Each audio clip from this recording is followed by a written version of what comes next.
지난 13장부터 23장까지의 말씀은 바벨론을 비롯하여 이스라엘을 둘러싼 열방에 대한 하나님의 심판이 선언되었다면 24장부터 27장의 말씀에서는 종말의 하나님께서 직접 왕으로 이 땅 가운데 오셔서 이전과는 완전히 다른 시온을 회복하실 것을 선포하고 계십니다.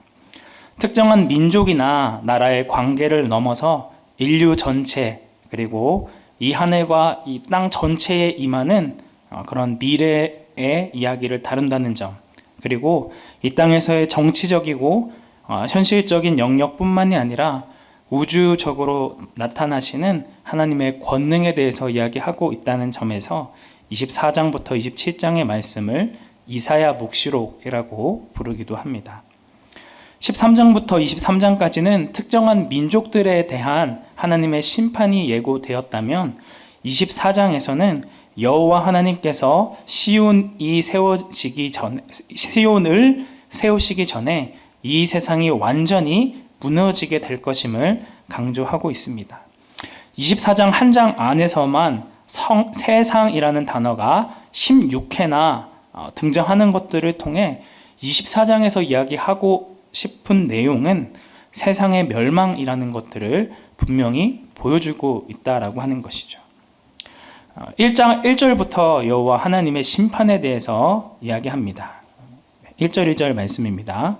보라, 여호와께서 땅을 공허하게 하시며 황폐하게 하시며 지면을 뒤집어 엎으시고 그 주민을 흩으시리니 백성과 제사장이 같을 것이요 종과 상전이 같을 것이며 여종과 여주인이 같을 것이며 사는 자와 파는 자가 같을 것이며 빌려주는 자와 빌리는 자가 같을 것이며 이자를 받는 자와 이자를 내는 자가 같을 것이라. 백성이든 제사장이든 종이든 상전이든 물건을 사는 사람이든 파는 사람이든 남녀노소 그리고 직분의 귀천이나 고하에 상관없이 이 땅에 살아가는 모든 사람들이 하나님의 심판을 받게 되어질 것임을 선언하고 있습니다. 어느 누구도 하나님의 심판에서 벗어날 수 없다라는 것들을 강조하고 있는 것이죠. 1절에 등장하는 땅을 공허하게 하시며 황폐하게 하신다라는 이 말씀은 태초에 하나님께서 이 세상을 창조하시기 이전에 그 이전의 상태로 되돌리실 것이라는 그런 생각을 가지게 합니다. 3절 말씀에서도 이 땅이 온전히 공허하게 되고 황무하게 될 것이다 라는 말씀을 증거하고 있습니다.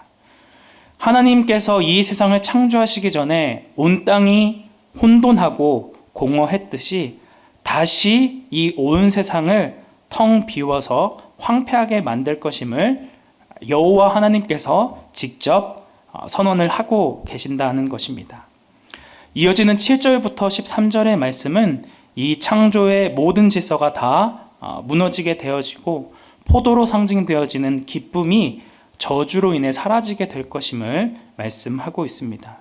언약을 떠난 백성들은 수고의 열매를 얻지 못하고 그것을 누리던 일상마저 잃어버리게 된다라고 하는 것이죠. 10절에 등장하는 약탈을 당한 성읍에 해당되는 이 히브리어 단어는 창세기 1장 2절에서 혼돈으로 번역되어진 히브리 단어와 동일한 단어입니다. 그들이 세워놓았던 그 거대한 성읍이 창조 이전의 상태로, 그 공허한 상태로 돌아가게 될 것이라는 뉘앙스를 계속해서 거듭 강조하고 있습니다.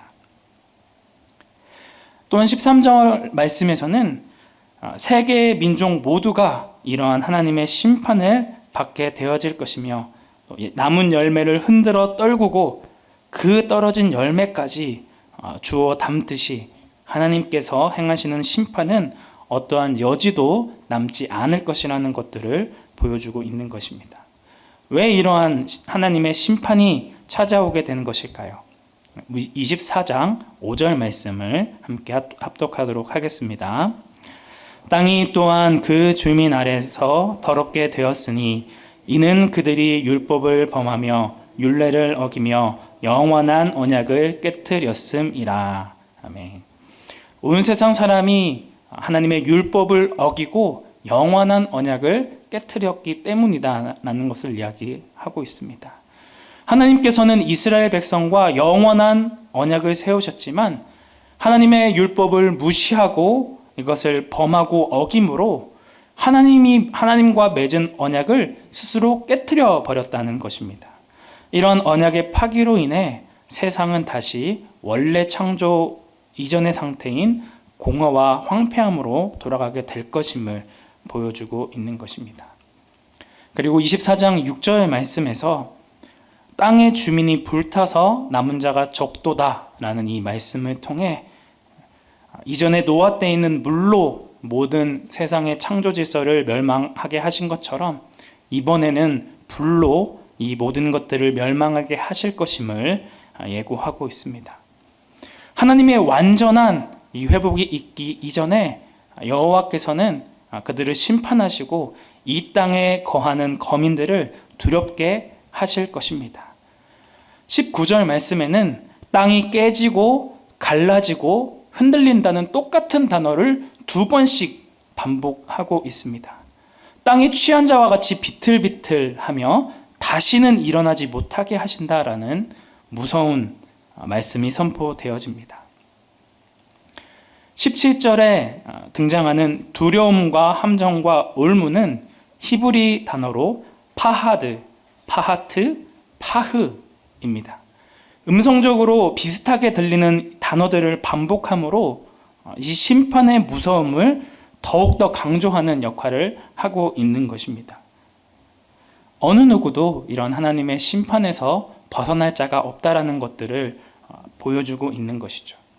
하지만 하나님의 이러한 심판은 그저 내 언약을 지키지 않은 것에 대한 복수심이나 그런 질투심에 눈이 멀어서 감정적으로 행한 것이 아니라 하나님의 오래되어진 계획임을 증거하고 있습니다. 25장 1절 말씀입니다. 우리 함께 읽어보겠습니다. 여호와여, 주는 나의 하나님이시라. 내가 주를 높이고 주의 이름을 찬송하오리니 주는 기사를 옛적에 정하신 뜻대로 성실함과 진실함으로 행하셨음이라. 아멘. 하나님께서는 즉흥적으로 혹은 임기응변으로 이러한 심판을 행하신 것이 아니라 정해진 계획에 따라, 오래된 계획에 따라 움직이신다는 것을 이야기하고 있습니다. 이 모든 일들은 전적으로 여호와 하나님의 뜻 가운데 놓여 있고 그 하나님의 계획하심에 따라 현재의 모든 상황이 진행되고 있다는 것들을 드러내고 있는 것이죠. 우리는 성실하지 못하고 진실하지 못하여 하나님과 맺은 영원한 언약을 지키지 못하지만 하나님께서는 당신이 세우신 그 계획에 따라 우리를 인도하시고 당신의 약속을 신실하게 지키시는 분이라는 것입니다. 결국 종말이 이르기 전에 행하시는 이 하나님의 무시무시한 심판은 새로운 시온을 회복하게 하시기 위함이라는 것입니다. 24장 1절부터 20절의 말씀에서 여호와 하나님께서 이 땅 가운데 임함으로 땅이 뒤집혀지는 큰 재앙에 대해서 이야기했다면 21절부터 23절까지의 말씀은 그날의 재앙이 땅뿐만 아니라 하늘에도 해당되어진다라는 것들을 말씀하고 있습니다. 21절의 말씀과 같이 높은 군대를 벌하시며 땅에서 땅의 왕들을 벌하실 것입니다. 여기에서 등장하는 높은 군대는 영적인 존재로 사탄과 악의 세력을 가리킵니다. 27장 1절 말씀에서도 동일하게 여호와 하나님께서 꼬불꼬불한 뱀 리워야단을 벌하시며 바다에 있는 용을 죽이시리라 라고 말씀하고 있습니다. 하나님께서 시온의 회복을 위하여 사탄을 상징하는 뱀인 리워야단을 벌하시고 새로운 시온을 회복하실 것을 선언하고 있는 것입니다. 하나님의 심판은 23절의 말씀과 같이 하늘과 땅 모든 영역에 임하며 여호와 하나님께서 마지막에 시온에서 왕이 되실 것임을 선포하고 있습니다. 팔레스타인 땅에 있는 예루살렘이라는 물리적인 공간을 뛰어넘어 온 세상을 다스리시는 하나님의 영광이 드러난다는 것이죠. 그 영광스러운 하나님의 임재 앞에 해와 달이 부끄러움과 수치를 당하게 될 것입니다. 하늘과 땅의 온 세상에 대한 하나님의 심판은 다름 아닌 여호와 하나님께서 왕이 되신다는 의미이며 하나님의 나라가 임하게 된다는 것들을 보여주는 증거라고 하는 것이죠. 사랑하는 성도 여러분, 주님의 날이 점점 가까이 오고 있습니다. 우리는 주님께서 다시 이 땅 가운데 오실 그 재림의 날이 기쁨의 날이요 즐거움으로 가득할 거라 생각하지만 그 이전에 하나님의 무시무시한 심판이 우리를 기다리고 있을 거라는 것입니다. 우리는 하나님의 임박한 심판 앞에 어떠한 반응을 보이고 계신지요? 나는 이미 예수님을 믿었기 때문에 내 영혼은 이미 구원을 받았다라고 착각하며 하나님의 뜻이 아닌 내 마음대로 살아가고 있는 것은 아닌지요? 만물의 창조자 되시는 하나님 앞에 겸손하게 긍휼을 구하며 주님께서 다시 오실 그 날을 기대하고 소망하며 항상 깨어서 기도하고 두렵고 떨림으로 구원을 이루어 가시는 성도님들이 되시기를 주님의 이름으로 축복합니다.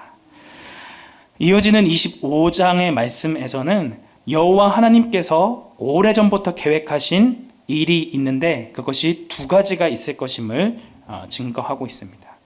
첫 번째로는 여호와를 대적하는 이들에 대한 심판입니다. 이 1절의 말씀과 같이 옛적에 정하신 그 뜻이 바로 두 가지라는 것을 이야기하고 있는 것이죠. 첫 번째로는 여호와를 대적하는 이들에 대한 심판입니다. 이전의 말씀과 같이 성읍을 돌무더기로 견고한 성읍을 폐허로 만들어 버리십니다.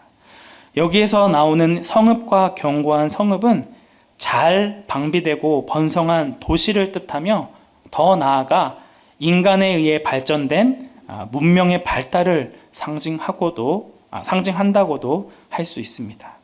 하나님께서 그 모든 문명의 발전, 모든 문명의 것들을 다 완전히 무너뜨리실 것임을 이야기하고 있는 것이죠.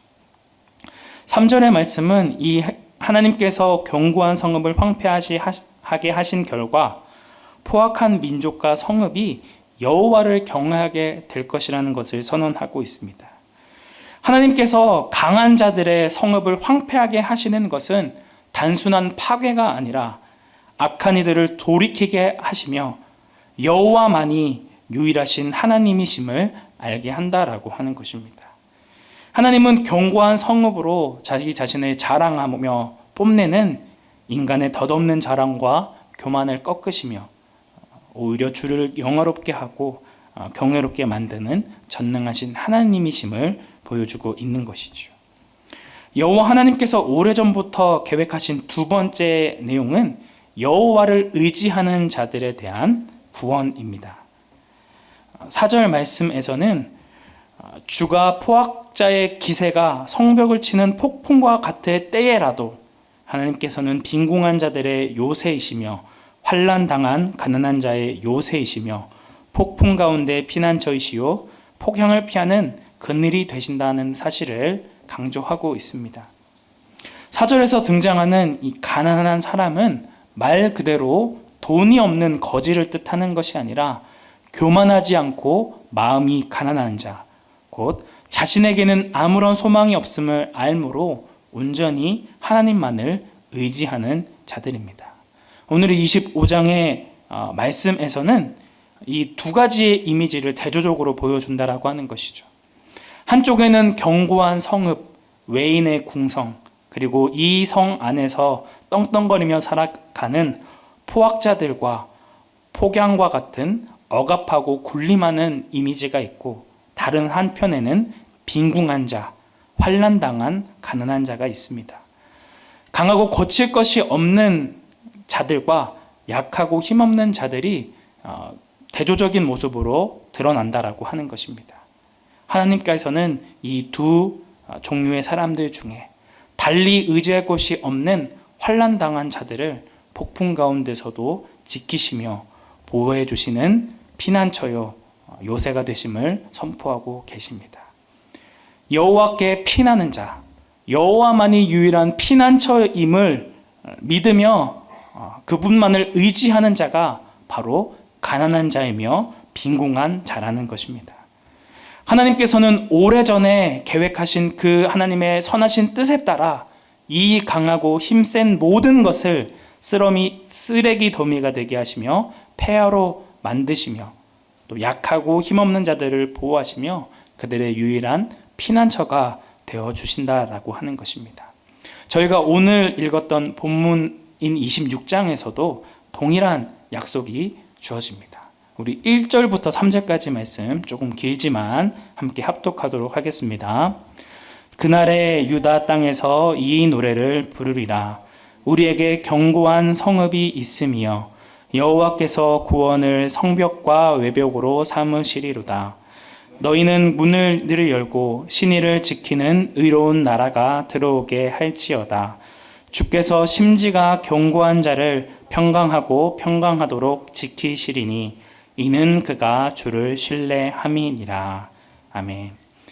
여호와 하나님께서 그들의 견고한 성읍이 되어주시며 구원으로 성벽과 외벽으로 그들을 보호해 주실 것이라는 약속의 말씀이 주어집니다. 하나님의 언약을 무시하고 깨트려 버린 자들이 세운 모든 성읍들은 다 파괴되어지고 황폐하게 되어질 것이지만 환난 가운데서도 하나님의 말씀을 붙들고 주님만을 신뢰하는 자들에게는 어느 누구도 무너뜨릴 수 없는 견고한 성읍 안에서 평강의 평강을 누리게 하신다는 것을 약속하고 있는 것입니다. 이것이 우리가 영원토록 여호와 하나님을 신뢰하며 찬양해야 할 분명한 이유가 된다라고 하는 것이죠. 특별히 3절 말씀에서는 이들을 심지가 견고한 자라고 표현합니다. 매우 잘 번역한 의역이라 할 수 있는데요. 원래의 의미는 마음이 안정된 사람이다라는 뜻입니다. 다시 말해서 다른 사람들이 옆에서 충동질하고 그 사람을 흔들어 놓으려고 해도 결코 흔들리지 않는 사람입니다. 다른 사람들은 적당히 죄와 타협하고 또 자신이 정한 기준까지만 말씀에 순종하고 평안한 삶을 살아가기를 소원하지만 심지가 견고한 사람들은 자신이 이 말씀을 지키는 것 때문에 손해를 보고 핍박을 받는다 할지라도 꿋꿋하게 하나님에 대한 믿음을 지키는 사람을 뜻한다라고 할 수 있습니다. 이런 자들이 바로 7절에서 이야기하는 의인이며 하나님의 평탄케 하심을 누리는 사람이라 할 수 있는 것입니다. 24장에서 적나라하게 드러냈듯이 종말의 하나님의 심판으로 시온이 완성되어지기 전에 크나큰 환란이 임하게 되어질 것입니다. 그 환란 앞에 두 종류의 사람으로 나뉘어지게 된다는 것입니다. 26장 본문에서 우리라고 지칭하는 사람들은 환란을 통과하면서도 정적으로 하나님을 의지하는 자들입니다. 그들은 19절의 말씀과 같이 다시 부활하게 될 것이며 하나님께서 세우신 그 평강이 가득한 하나님의 나라에서 주님의 은혜를 마음껏 찬양하게 될 것입니다. 반면 오늘 본문에서 그들이라고 지칭되어지는 자들은 여호와를 의지한다고 말하지만 사실은 하나님을 의지하지 않고 자신의 힘과 능력을 의지하는 자들입니다. 그들의 마지막 결과는 다시 살지 못하고 일어나지 못하게 될 것입니다. 부활의 소망 없이 모든 기억을 잃어버리게 될 것임을 선포하고 있는 것이죠. 사랑하는 성도 여러분, 우리는 어떠한 사람으로 분류되어질까요? 무엇을 기준으로 이러한 기준이 나눠지게 될까요? 현재의 고난과 환난 가운데서도 여호와 하나님만을 바라보며 기다릴 수 있느냐가 바로 그 기준이 아닐까 싶습니다. 의인에게도 동일하게 이 세상 사람들이 당하는 환난과 고통이 임하게 될 것이지만 그들은 세상 사람들의 반응과는 전혀 다른 모습을 보인다라고 하는 것이죠. 우리 8절과 9절 말씀입니다. 여호와여 주께서 심판하시는 길에서 우리가 주를 기다렸사오며 주의 이름을 위하여 또 주를 기억하려고 우리 영혼이 사모하나이다. 밤에 내 영혼이 주를 사모하였사온즉 내 중심이 주를 간절히 구하오리니 이는 주께서 땅에서 심판하시는 때에 세계의 거민이 의를 배움이니이다. 당장 그들에게 닥치는 환난과 극한 고통 가운데서도 주님께서 그들에게 먼저 행하신 일을 기억하며 중심으로 간절히 주님의 은혜를 구하며 이 모든 고통과 환난의 때가 지나가기를 기다리는 것입니다. 어떻게 이런 일을 행할 수 있을까요?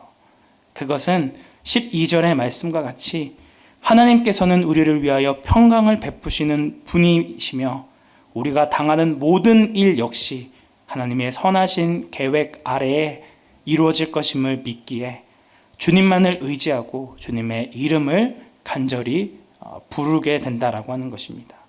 17절의 말씀과 같이 잉태한 여인이 상고를 겪으며 부르짖음같이 간절히 하나님을 찾고 하나님을 기다리는 사람들이라고 하는 것이죠.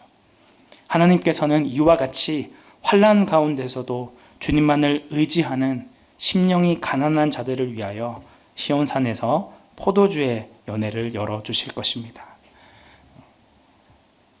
네, 우리 6절부터 8절까지의 말씀 함께 합독하도록 하시겠습니다. 만군의 여호와께서 이 산에서 만민을 위하여 기름진 것과 오래 저장하였던 포도주로 연회를 베푸시리니 곧 골수가 가득한 기름진 것과 오래 저장하였던 맑은 포도주로 하실 것이며 또 이 산에서 모든 민족의 얼굴을 가린 가리개와 열방 위에 덮인 겁개를 저하시며 사망을 영원히 멸하실 것이라. 주 여호와께서 모든 얼굴에서 눈물을 씻기시며 자기 백성의 수치를 온 천하에서 제하시리라. 여호와께서 이같이 말씀하셨느니라. 아멘.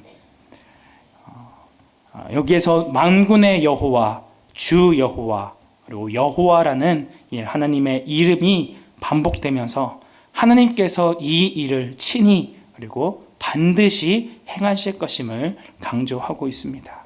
하나님이 모든 백성에게 베푸실 잔치에는 기름진 것과 오래 저장하였던 그런 맑은 포도주가 쓰이게 될 터인데 하나님께서 마지막 날 베푸실 잔치가 얼마나 풍성할지를 보여주고 있습니다.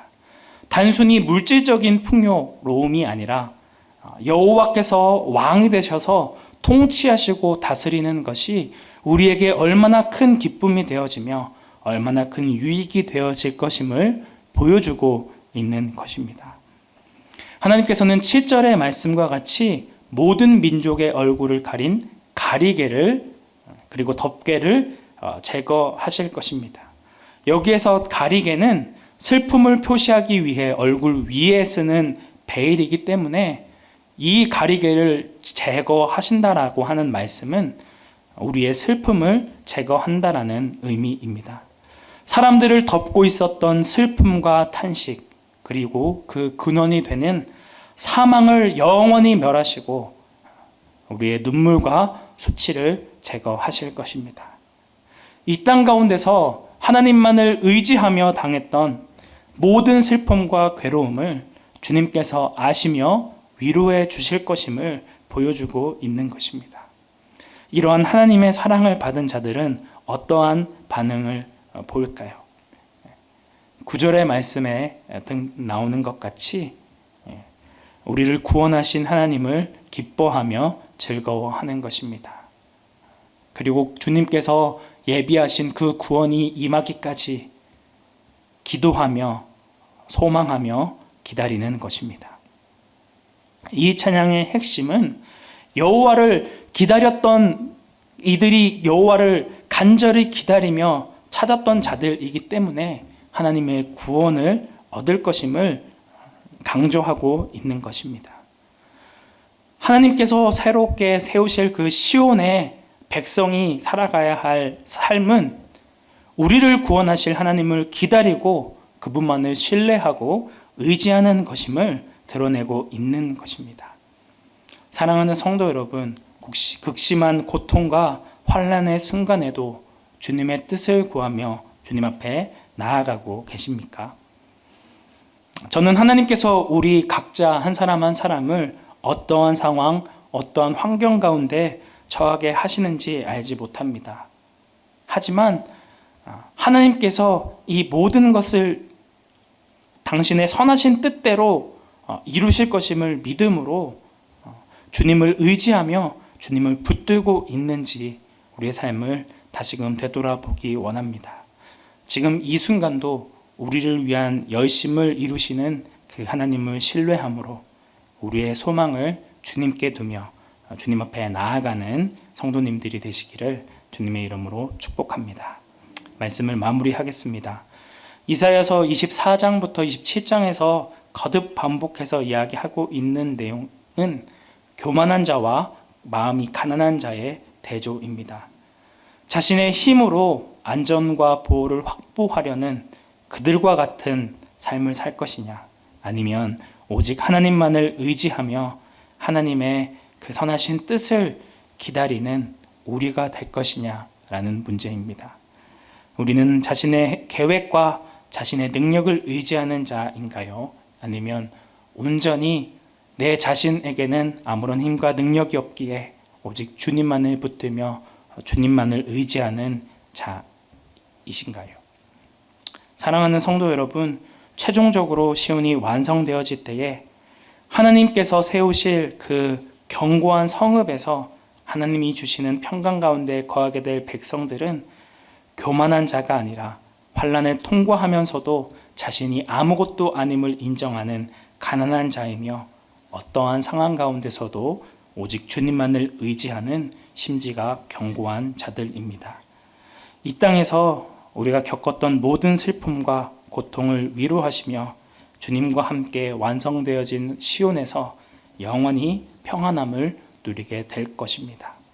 이 땅 가운데서 남들보다 조금 더 풍성하게 살아가기를 소원하며 꿈꾸는 것이 아니라 주님께서 마지막 날 베푸실 그 풍성한 잔치를 기대하고 소망함으로 우리에게 어떠한 환난이 찾아와도 어떠한 어려움이 우리를 무너뜨리려 하더라도 더욱 주님만을 의지하며 주님을 우리의 유일한 피난처로 삼으시는 강북 우리교회 성도님들이 되시기를 주님의 이름으로 축복합니다.